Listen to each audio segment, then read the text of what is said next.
Thanks for coming, everyone. It's a great privilege to be at my running club talking to my peers. I don't know if everyone knows who I am, but I'm that guy, Stuart Holliday, the performance and sports psychologist.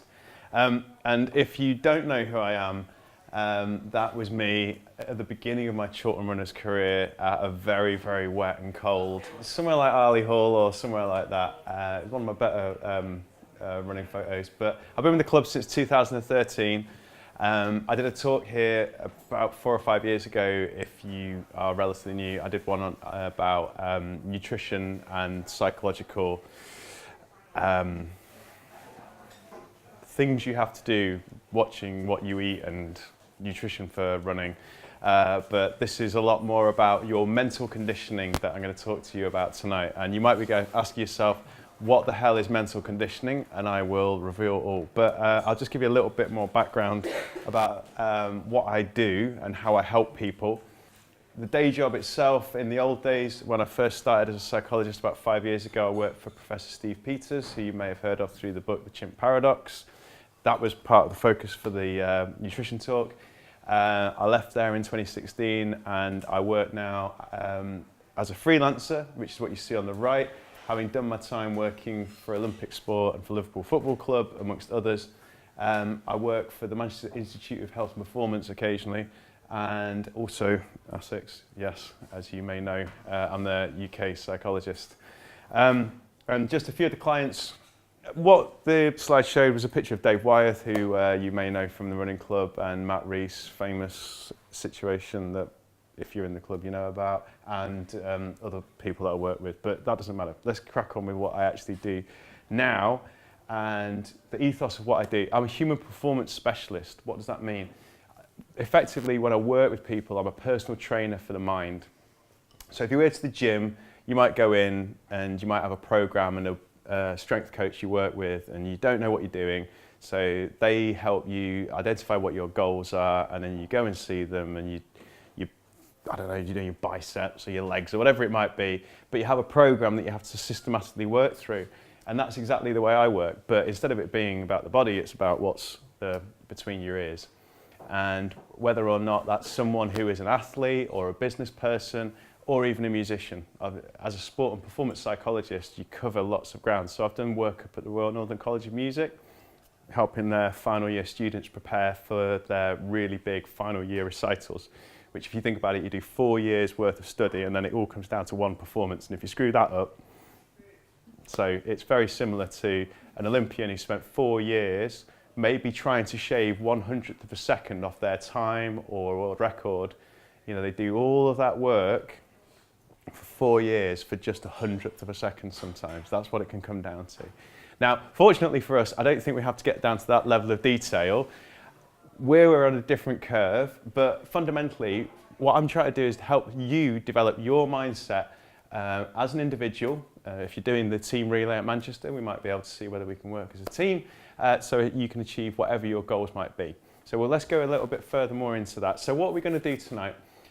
First of all, I'm going to do the reveal on what mental conditioning is, and then I'm going to help you understand what mindset is and why it's so important.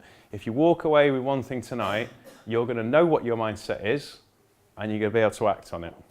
There you go. So that will then lead to what some of the basics of mindset training are that you can do. A bit like what Nick and Tony did, which this talk follows on from, is giving you some practical tools and tips that you can take away and start using or enhancing in your training. I do hear now and again that injuries are a bit of a problem in the club, so I'm going to see what I can do to help you deal with injuries. And then also there's that magic day that's happening sometime in March or April for a lot of you down in London or up here or wherever else you're going to do a marathon or a big race. And I want to know if you have a mental plan, and if you don't have one, what one looks like and how you can make it so that you have the best race possible. Okay, let's dive straight in. So reality check 1, it's just me. I haven't got a sidekick like Nick, so you're stuck with me, sorry. You've got about an hour to see a different perspective of the world. That's how I do my work, so you're not just seeing the same old thing rehashed. And we're going to gain some understanding into your mind and how that specifically works in mind management for running. and hopefully we're going to have some fun. I'm going to actually get you to answer some questions, so don't get too comfy just now.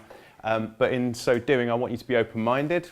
If you don't like what you hear, fine, you've given it a chance, but if you do like something, then take it away and use it. And we may cover, because we're dealing with psychology, some sensitive areas. Maybe if I ask some people to talk amongst yourselves, please do respect everyone and what they've maybe shared with you. It could be personal information, so just have to put that little caveat in so everyone knows. Right, okay. So, you may recognise the slide on the left of the man spinning plates. And if you came to Nick and Tony's brilliant talk, was it just before Christmas? November, yeah. Yep, November. If you weren't here, what they talked about was how with strength and conditioning and physiotherapy, you've got lots of different things that you could do, and you're running a family, or you're doing study, or you've got a really stressful job, or you're working late hours, and you're spinning all these plates. And I think what the message was that they're trying to get across is if you can just spin a few plates a little bit, that's going to help you overall in your running. And so what I'm going to do tonight is just chuck more plates at you. So if you haven't got enough time to sort of do some extra work, then tough. One thing that they did talk about was coming up with a pack of hacks. That was what you can download off the Chorlton Runners website or Facebook or whatever it is. Unfortunately, in the work I do, there's no hacks, there's no shortcuts. What I ask people to do is long-term progression, being the what I was describing.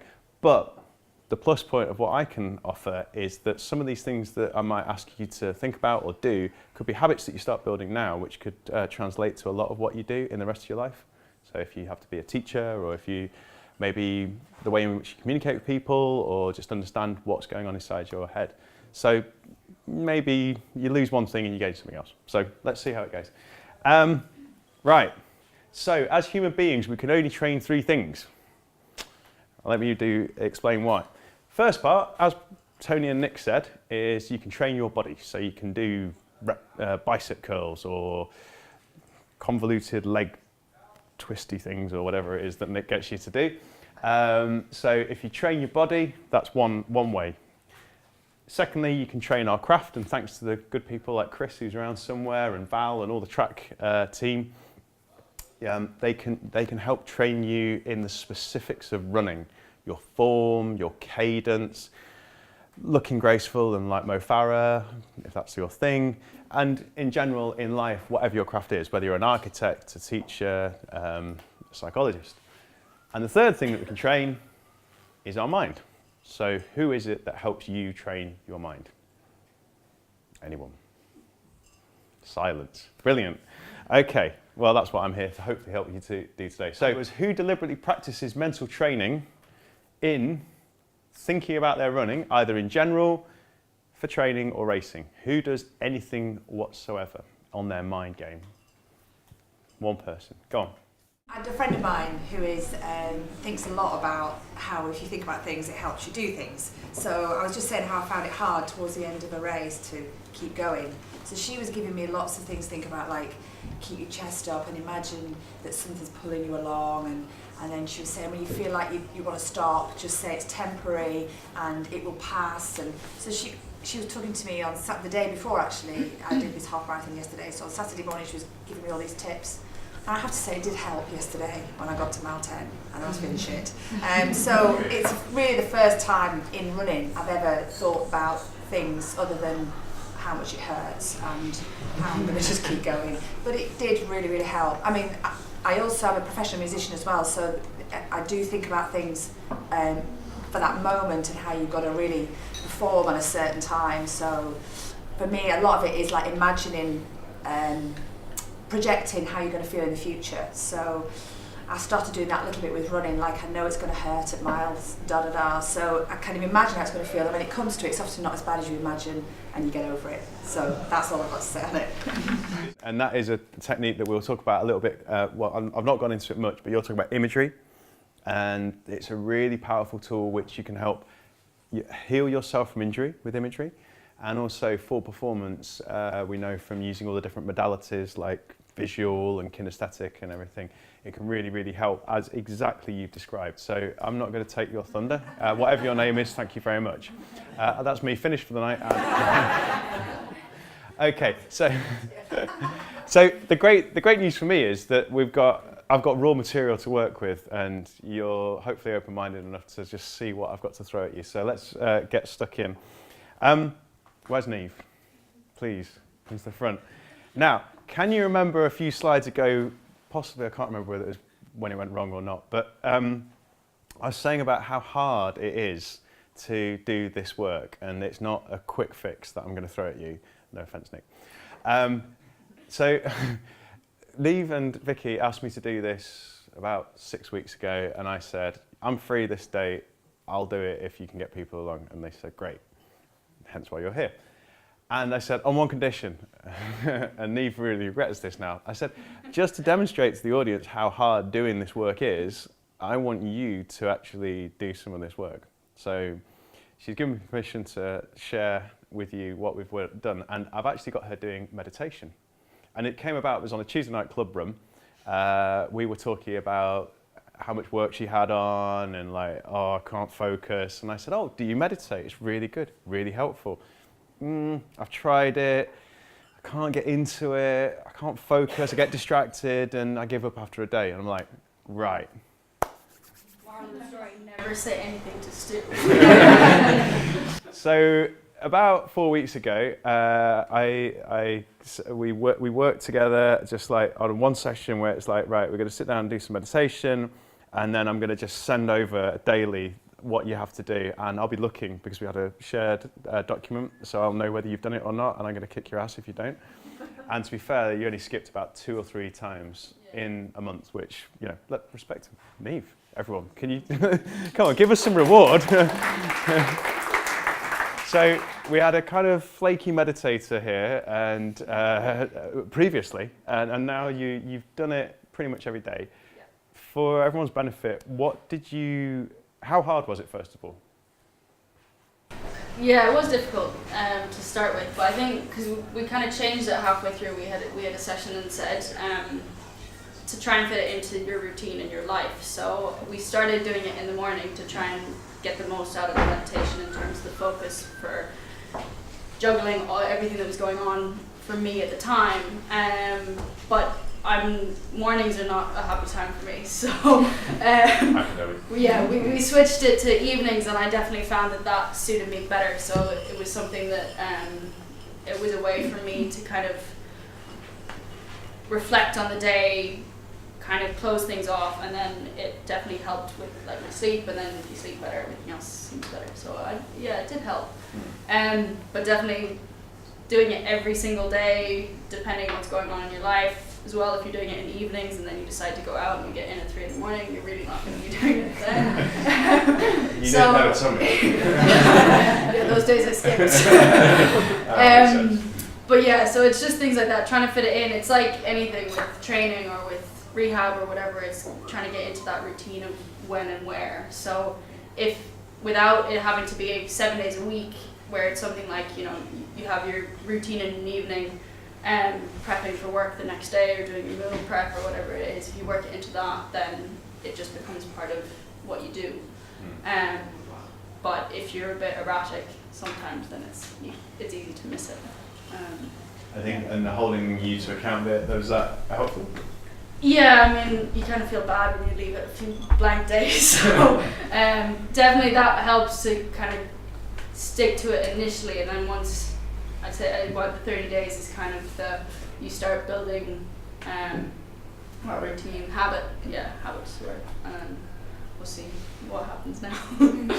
Funnily enough, actually, we were talking about meditation in a little bit, but I was reading up some evidence which said that people who meditate could live up to 20 years longer or something, just crazy or something, and that they'll have healthier brains, was the big story. So if I've helped you have a healthier brain, then yeah. Cool, right, thank you very much, Neve. So yeah, the stuff about training your mind is that it is bloody hard. So this is not an undertaking you should take lightly. However, there's probably a lot of people sat in this room who have signed up to do a marathon. So if you sign up to do a marathon, I think that you've got the gumption and wherewithal to maybe think about doing some of this bit of work. So there's your warning. So I'm going to start with mindset. And the mindset piece for me is crucial, because if you don't get that bit right, all the little bits that I'm going to throw at you are just completely redundant. It's like it's your attitude towards it. So like Neve stepped up to the plate and said, yeah, go on, I'll commit to doing it. And I said to her, well, the commitment is you do it every day. You know, I'll let you have 6 out of 7 days where you do it, 1 if you have to skip, and pretty much that's what she stuck to. So it's like training. If you're doing a marathon, if you don't bother to do the training, you turn up on the start line, what's going to happen?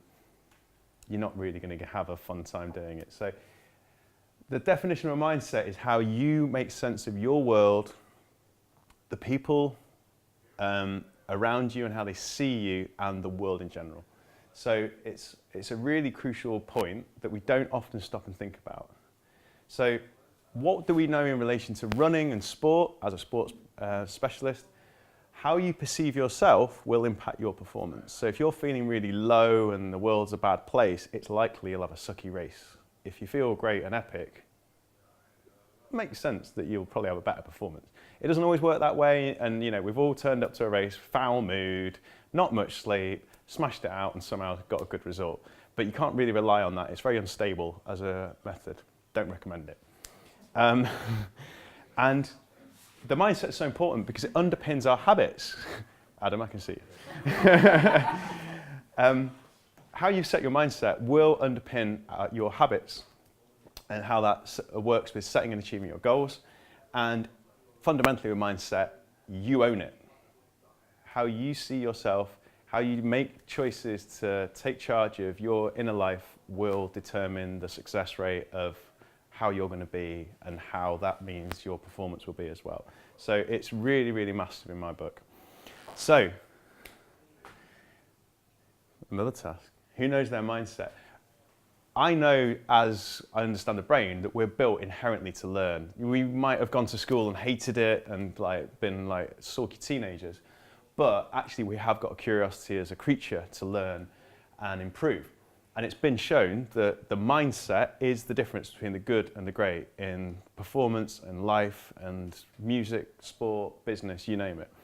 So, in this audience that I've got here, if I put you on the spot, could anyone say they know what their mindset is? Brilliant, I love the silence in this room. Well, that's going to change. And it's going to change because we're going to choose, every person in here is going to choose a mindset mantra, right? Now, if anyone can tell me if they saw that Boston Marathon last year, did anyone watch it or see the highlights? Yeah. How awesome was that race? Pretty awesome. Thank you, Chris. Des Linden was the lady who won it, and it was an unbelievable day. We had a few club mates who participated in it, and they can testify, if you get them at the bar, how horrible that race was. But in her training, she had had an awful race the year before, and she had a mantra, which was for her training and for the race, keep showing up. So it doesn't matter whether you have a bad training run, a brilliant one, it's all about showing up. For her, that was her mantra. And then when it came to the race, it kind of took care of itself, her performance. She loved the fact that it was terrible weather, but that was what she had in her mind, right? Now, I've kind of taken inspiration from that, and for my marathon training this year, I've come up with my own one, which I managed to find an image on the internet that someone had kindly put out there, and this is mine.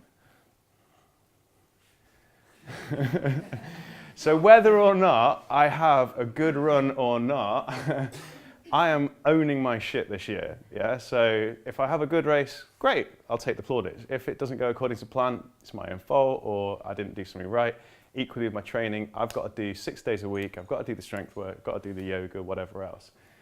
So there are 2 suggestions there. What is your mantra going to be? Has anyone got an idea for their racing or marathon that they're going to have a mindset mantra? Go on. I've used it before. It's just that I believe. There you go.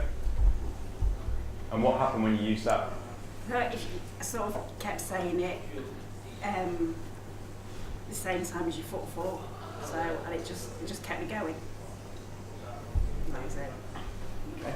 Good. So you've got a mantra, and not only was it your philosophy for your training, it helped in the race, right? Okay, so we've got something of value there. So that's your mindset mantra. That's an easy entry level in. Stu, so on that one, should that be a positive one or a negative one? By that, what I mean, you can tell yourself off for doing things wrong, or would you focus on it being a very positive one? I would embracing the positivity.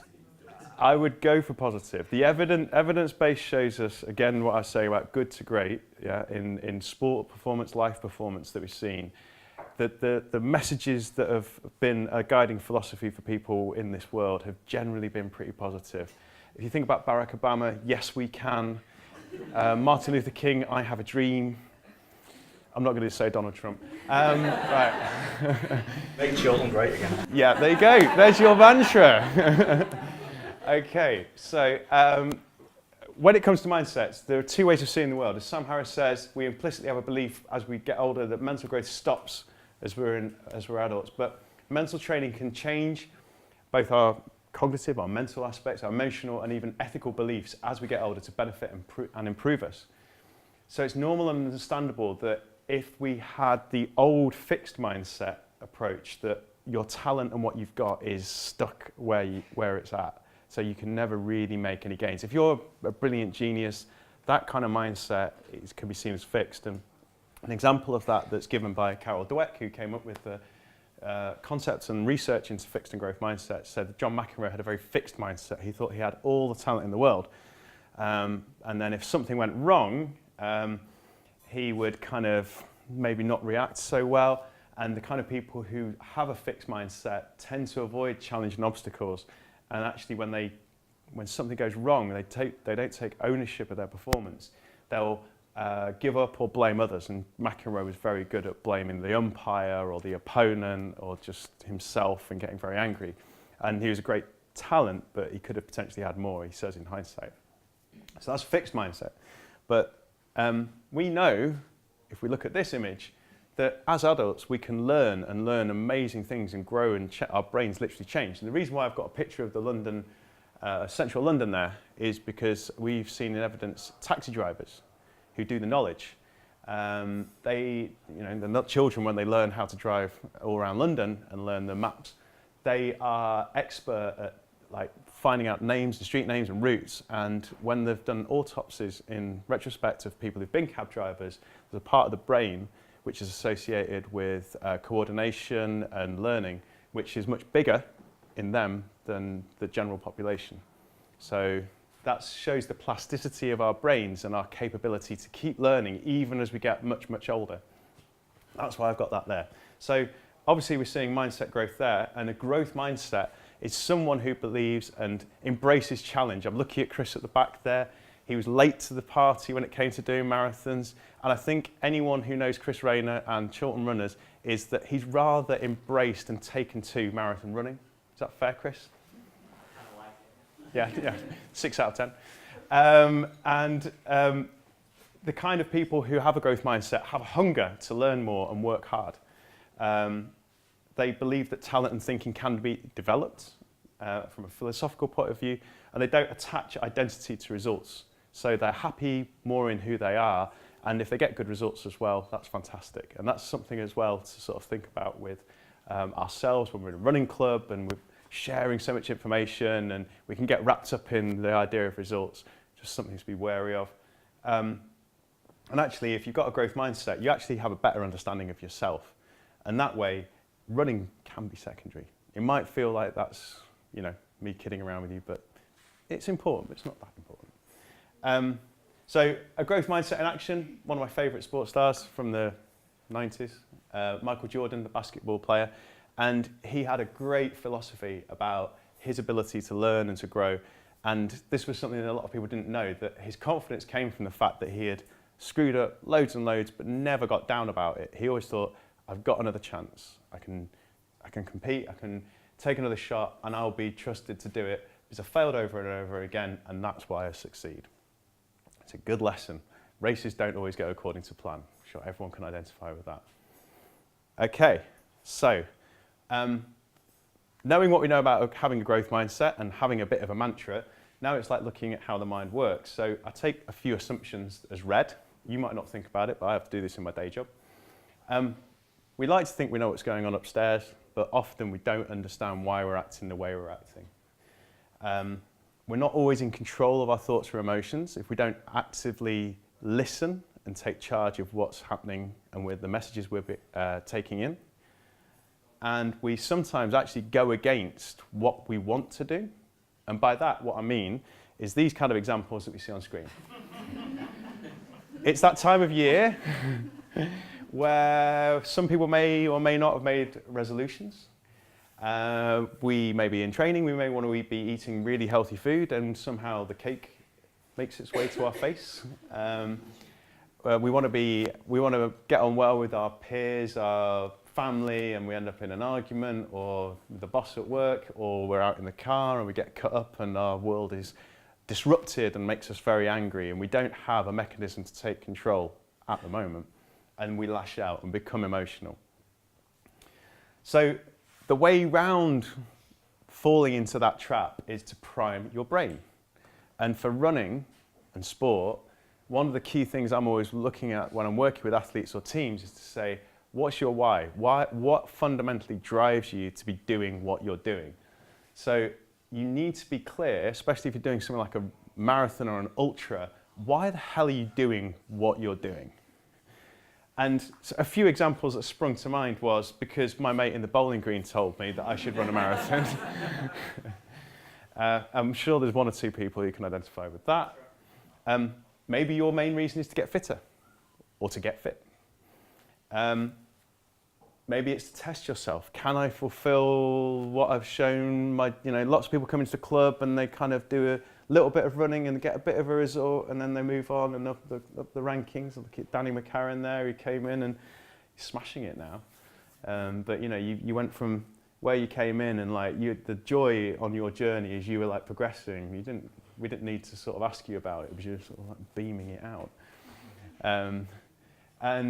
Finally, often you see people in marathons, wherever you race, that they're remembering a loved one who may have passed away, or they're raising money for charity.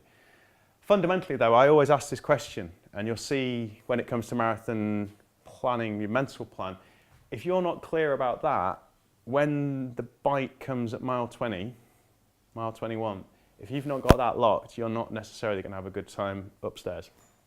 So one of my key things for priming the brain, after you've got your mantra, is knowing your why.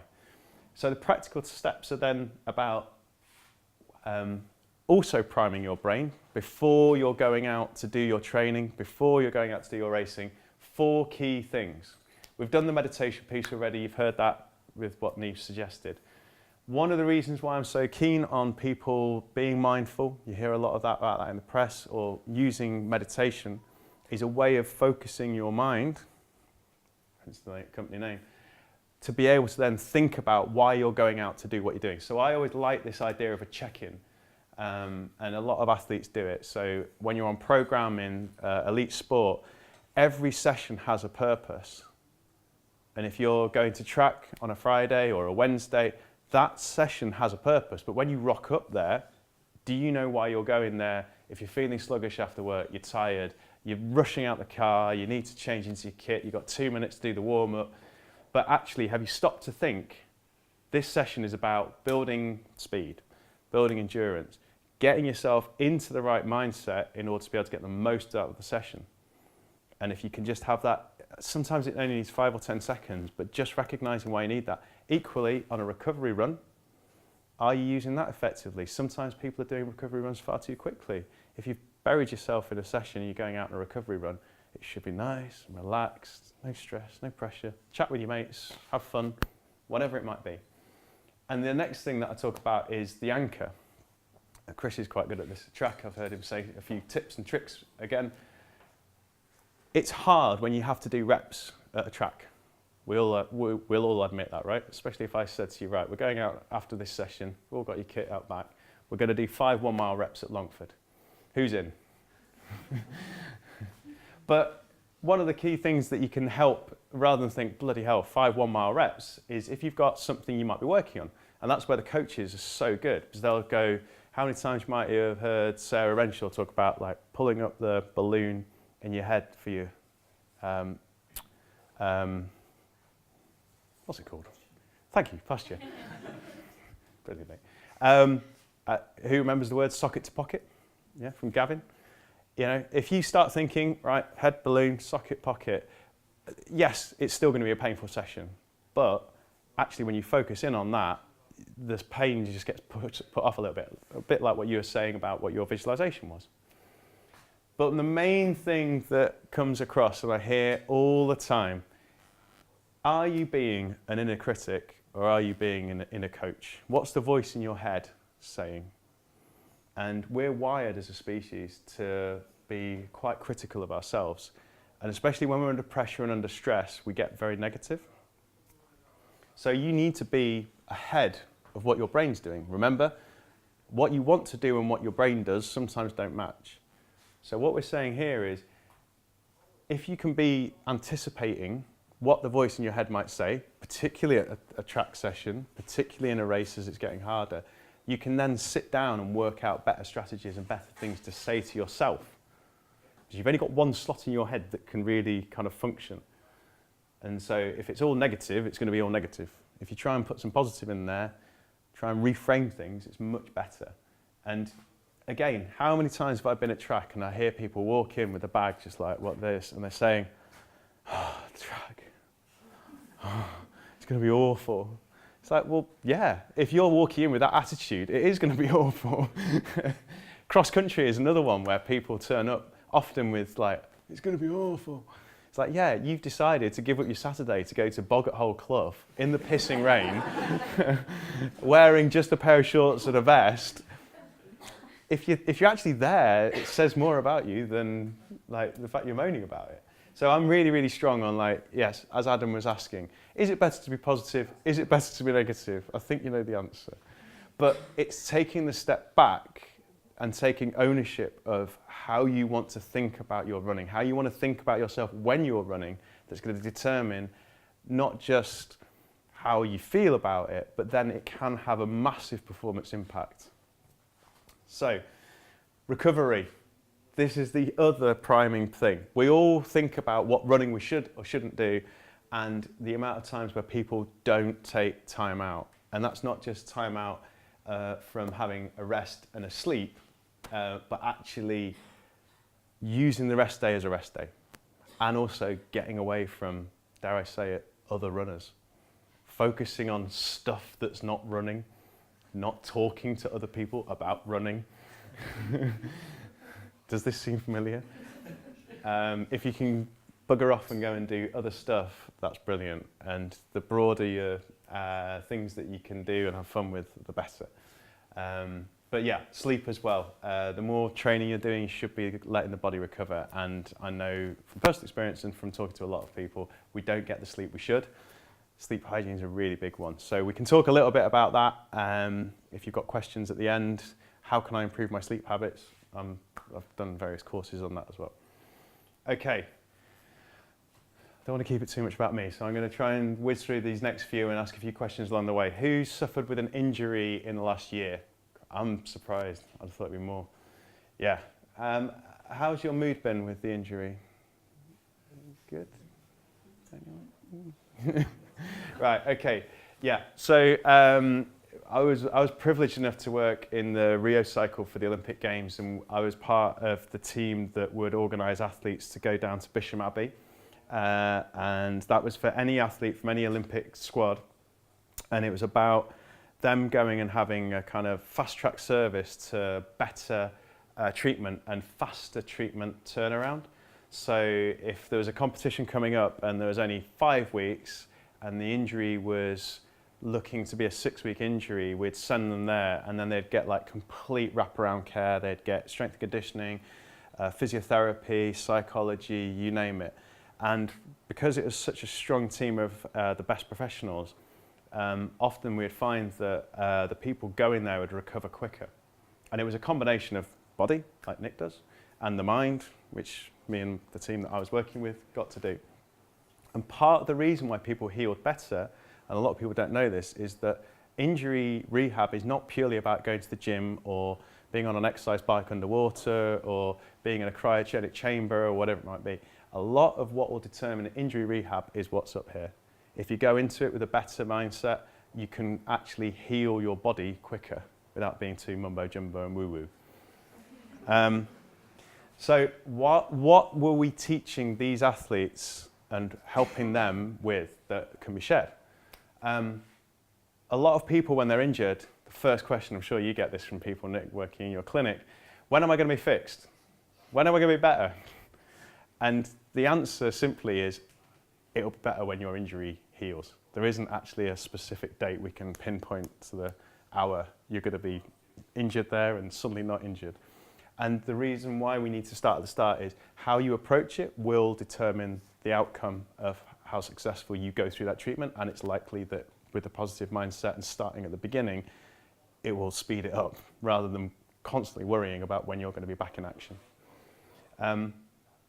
And that's where you have to work with the injury and work with the situation. Each injury is specific and different, and what you need to do with your thing will be different to the next guy who's had plantar fasciitis, and you follow exactly what he or she did, and then you're like, why am I not fixed in the same time? It's because your plantar fasciitis is not their plantar fasciitis. So you've got to work with your injury, work with what you know and your body. Know your body more. And what I said in the last slide, going back around the negative demons, it's that inner critic. Oh, I'm injured. You know, how the mood sinks because you see everyone else running and you're like sat there not able to do what you want. And one of the people I don't want to take credit for anyone else who's done marvellous things, but I just think of Ollie Bernstein, if anyone knows him. He was out for ages. And every race that I seem to do, or cross country, he was there shouting and supporting. And he was out injured. He was on his bike and doing other things. And he kind of seemingly dealt with it really well from a psychological perspective. He didn't dwell and get sunk down. So, like, yeah, he couldn't run, so he cycled. He cycled everywhere. Swimming, yoga, really good. Going back to the meditation piece. Meditation's really good at focusing the mind, clearing the mind, being able to manage emotion.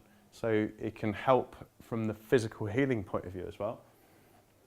And most of all, you're in a running club. And what is Manchester's friendliest running club? Is this supposed to be? We've had a Crocs Corner before here, which was really good. Is it still going? Is that still working? Yeah. And it's very easy for sort of people on the outside to be able to be there for people and give them support. But sometimes when you're feeling injured, you don't want to kind of be a burden. So part of that taking that responsibility bit that I'm talking about is about you saying, right, I need to reach out and I need to get a little bit of support today because I feel shit, putting it bluntly. Okay, right, on to the final part about how we can help. And this is where I'm kind of trying to get you to maybe give me a few ideas about some of the stuff you do. This ties into some of the stuff that at the end of marathon training, you'll get Gavin or Ben or Colin and others to kind of give you some help on psychologically preparing for the marathon or whatever distance you're trying to do. What you do in training often can translate to the real thing. So when you're doing a 20-mile run, a 22-mile run, it's pretty horrible and painful. Obviously, we can do the stuff with friends, as we've said, but it's a great opportunity not just to practice gel strategy and kit strategy, how you prepare yourself with the check-in and your mindset before you go out. That's going to play a part in how successful your long run is. And also, if you know it's going to get tough, have you prepared yourself? Like you were saying around when you've got a really tough race coming up, if you prepare for it, it's often less worse than when it actually comes to it. So really, really try and use your long runs to practice your psych skills. And equally, track sessions, hard rep sessions, tempo runs, cross country. If you can't build mental toughness from cross country, you're probably walking it. I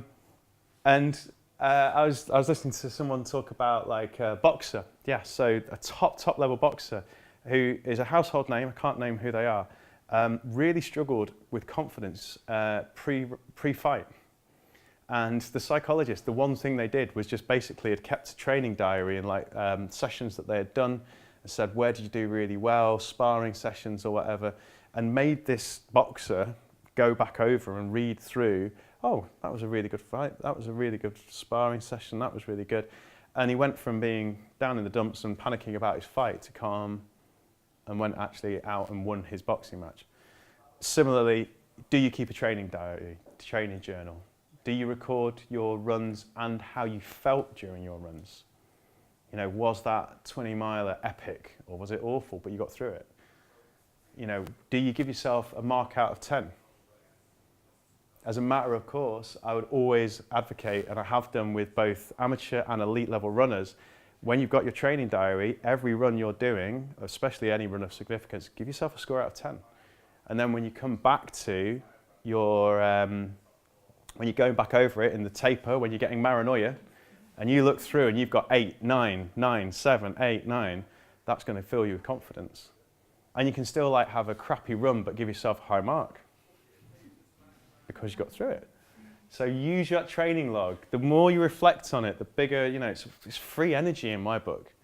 And then we talked about breaking your race down. This has been done a few times with different groups. Which kind of runner are you?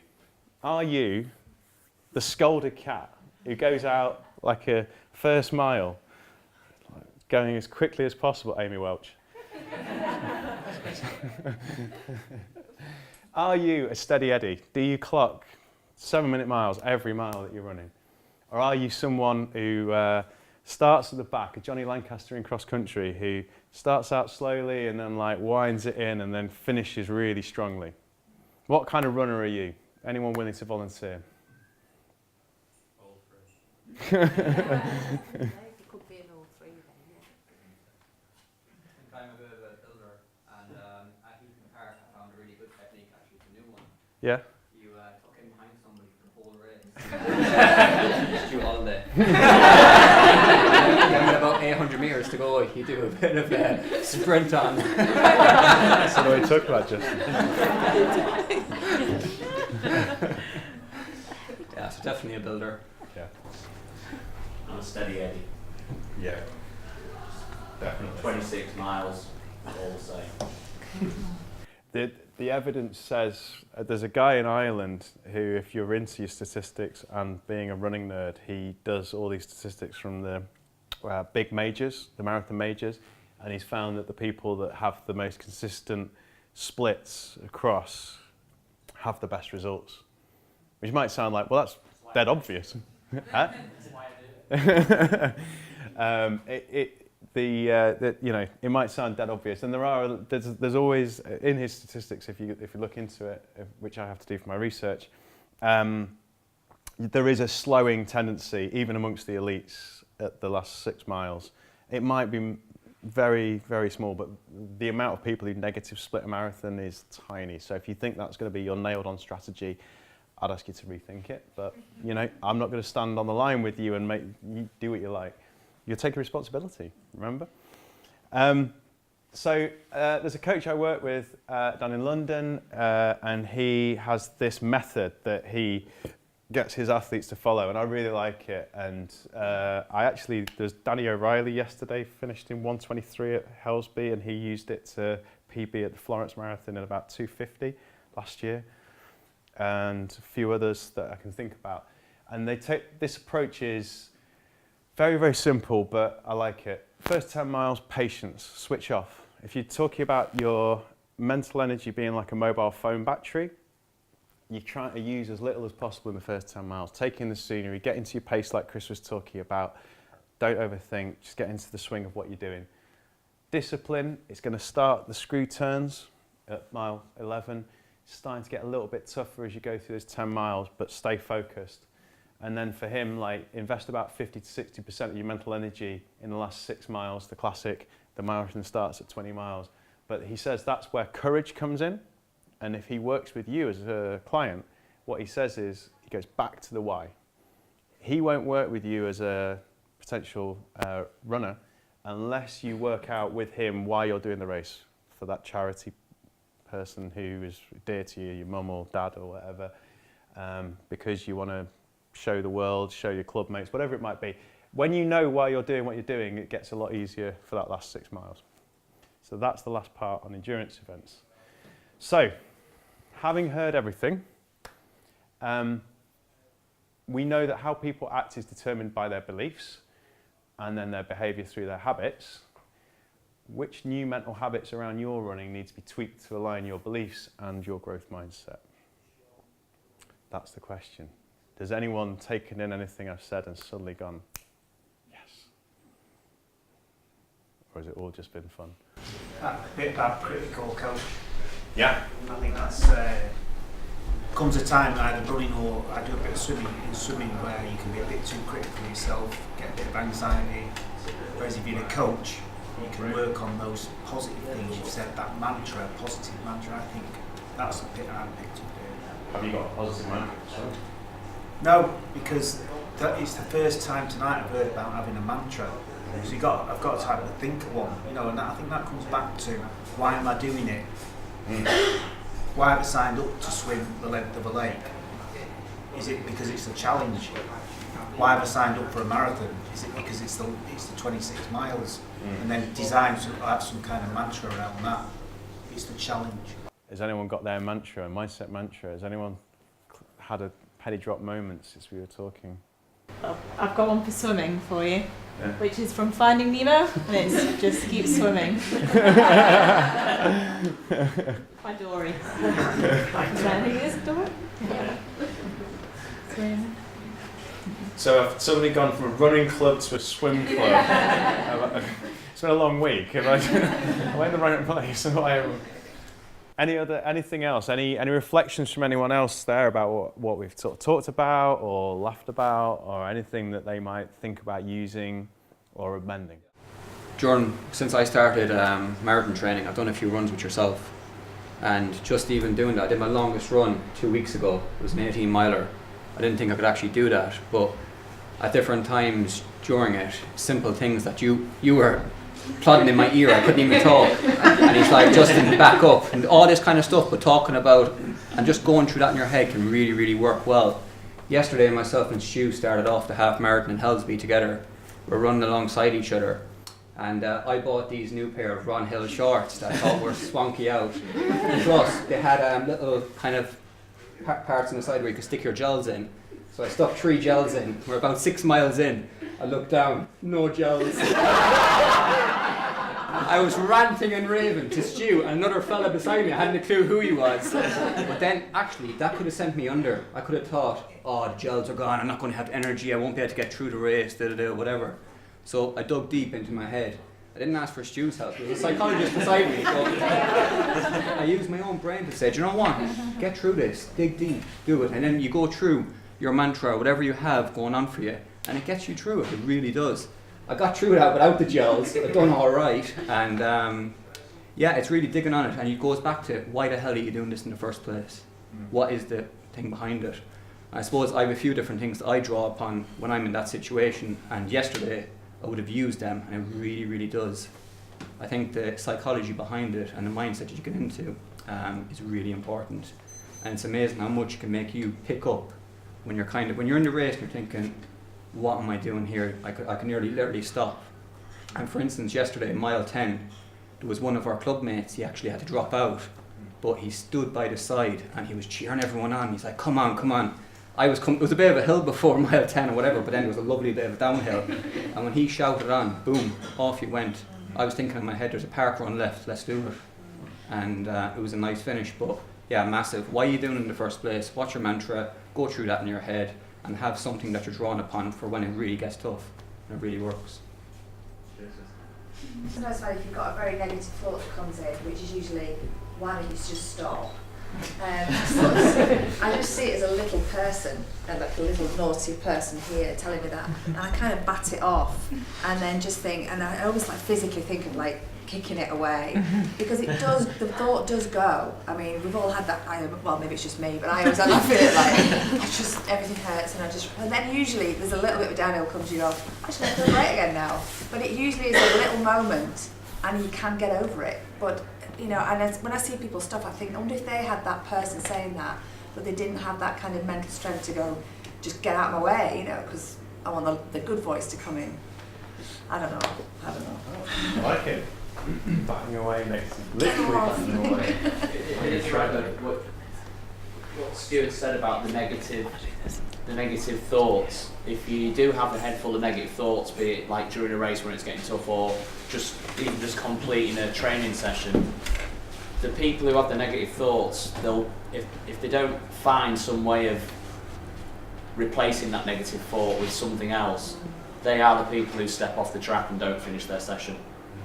And then the danger is that that becomes an even bigger negative, and worse still, it can become habit forming, and therefore it's the go-to option when every time everything starts getting tough. So I totally agree with Stuart that if you can replace those negative thoughts with something positive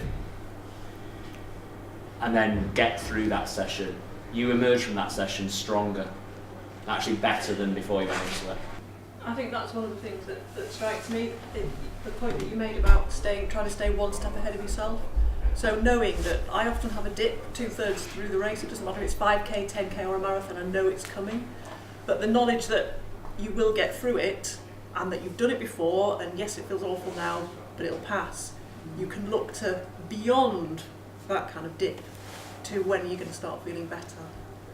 For me, it's my normal having to deal with people and their problems, and like I go into offices and sports places all the time, and people sit down and there's this reaction where they're like, you'll never have heard this before, or like you won't have come across this, and they tell me something and I'm like, yeah, I've had 3 today already.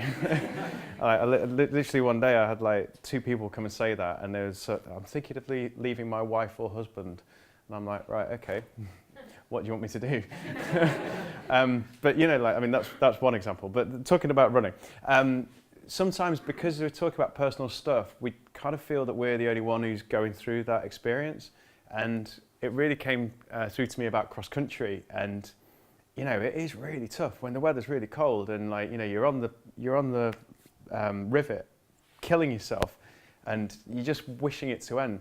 And I don't know if you know Ben McCormack and Colin Bannon-Thornton, who are 2 older heads from the club who been doing cross country and leading the charge on that for years.